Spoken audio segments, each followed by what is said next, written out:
bilan dans ma délégation est positif.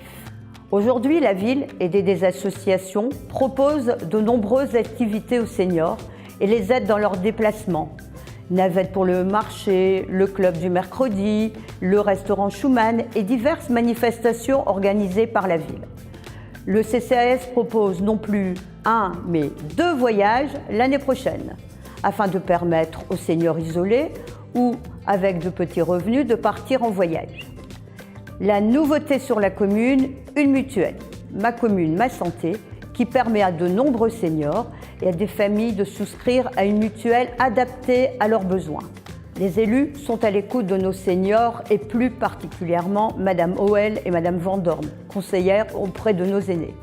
Depuis l'année dernière, une visite au moment des fêtes de fin d'année permet de rompre la solitude et de rencontrer les élus.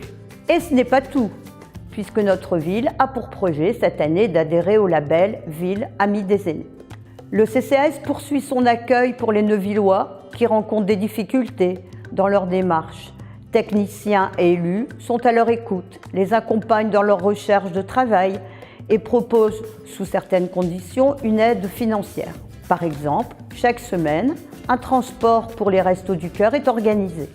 Côté accessibilité, nous avons poursuivi les travaux et réalisé dernièrement une rampe pour l'accès à l'amicale laïque. Nous pensons aussi à nos enfants en installant des jeux PMR au square du Coq Chantant et en facilitant l'accès au centre aéré des enfants porteurs d'un handicap. Nous ne sommes qu'à mi-mandat. Pour autant, les projets autour de la solidarité se sont bien étoffés et se poursuivront encore dans les années à venir.